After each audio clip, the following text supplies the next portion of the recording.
दावे और वादों के बीच कुछ लाशें बहुत अहम सवाल खड़े कर रही है। सवाल ये कि क्या कोरोना से मौत के आंकड़े छिपाए जा रहे हैं। बिहार के बक्सर में गंगा नदी में लाशों का अंबार लगा है। एक साथ कई शव मिले और ये लाशें सवाल खड़े करती है कि आखिर ये सब आई कहां से और क्या है इसके पीछे की सच्चाई।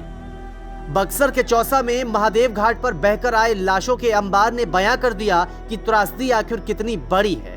चौसा के पास के करीब गंगा नदी के किनारे घाट पर एक दो नहीं बल्कि कई सारे शव बहते नजर आए और इन्हीं शवों की गिनती और शव किसके हैं, कहां से आ रहे हैं, सब सवालों पर स्थानीय लोग और प्रशासन की जुबां पर अलग अलग बयान है।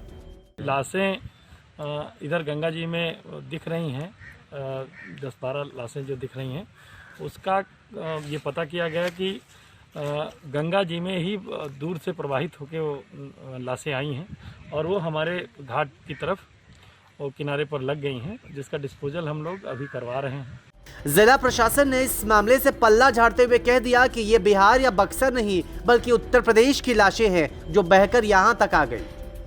हालांकि इस पूरे मामले की जब जानकारी लगी तो जिला प्रशासन के कान खड़े हो गए और लाशों के अंबार पर गोलमोल जवाब देने का सिलसिला भी शुरू हो गया। जो लाशें बह के उत्तर प्रदेश की तरफ से आ रही हैं उसका अभी कोई समाधान हम लोग नहीं खोज पाए हैं कि कैसे उन लाशों को रोका जाए। यहाँ पे करीब 40 से 50 लाशें आके लगी हुई हैं जिनका निष्पादन करना विशेष है। उस दिशा में हम लोग प्रयासरत हैं कि कैसे उसका निष्पादन किया जाए। घाट के किनारे स्थानीय जनता के दावे लेकिन कुछ और ही बयां करते हैं। अभी कम से कम अभी जब से मौजूद हूँ मैं यहाँ पर कभी 30-35 लाशें आ चुकी। कोई जल प्रवाह कर दिया, कोई जला दिया। कितने लाशें हैं सब मिलाकर अरे माने जो पानी में खड़ा है वो कम से 100-150 लाशें हैं। वो सवाल उठता है कि शव आखिर कहां से आए।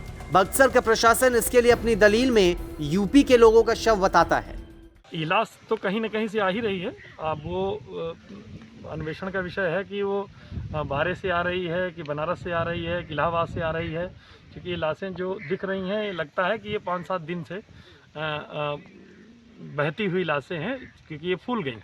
इतनी जल्दी लाशें फूलती नहीं हैं और हमारे यहाँ लाश प्रवाहित करने का कोई परंपरा नहीं रही है, तो यहाँ लाश प्रवाहित हुई ही नहीं। सवाल तो यही है कि शव सरकारी फाइलों में दर्ज मौत के आंकड़ों में शामिल हैं या फिर नहीं। अगर शामिल है तो फिर आखिर यहाँ तक कैसे आए।